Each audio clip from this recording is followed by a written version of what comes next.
L'assemblage de la réserve de l'Obédience est une fête, c'est un moment solennel, important, et nous invitons chaque année 3 personnalités pour que la dégustation soit collégiale et faire partager ce moment un peu unique et rare avec des gens qui nous sont chers. Alors, ça peut être des journalistes, des sommeliers, des gens du vin et qui partagent avec nous ce moment particulier et qui nous est très cher.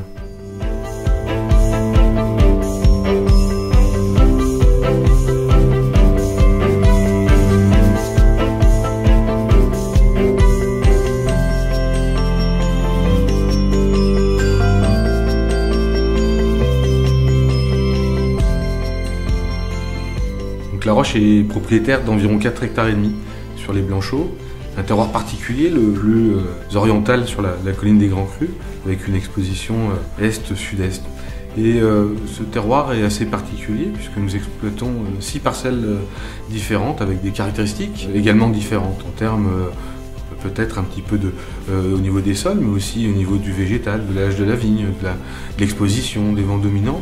Et nous vendangeons à la main chacune de ces parcelles, en petite caisse, afin de pouvoir trier chacun des raisins, vinifier chacune des parcelles et élever chacune d'elles dans des contenants différents.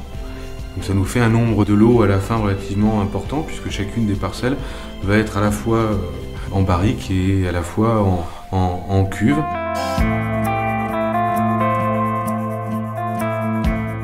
Alors comment se déroule l'assemblage de la réserve de l'Obédience? Donc chaque échantillon est numéroté, donc c'est une dégustation à l'aveugle.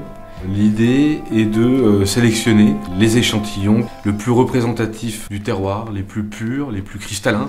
Vraiment l'idée d'avoir au final un assemblage un petit peu haute couture et de cristalliser les Blanchots dans une bouteille. Donc pour ce faire, nous délimitons virtuellement un triangle sur la vieille table en pierre sur laquelle je suis assis. Et nous allons délimiter 3 sommets et chacun d'eux va délimiter un excès. L'un des sommets va représenter l'excès de puissance aromatique, l'autre va représenter l'excès d'acidité et enfin le dernier l'excès de puissance en bouche.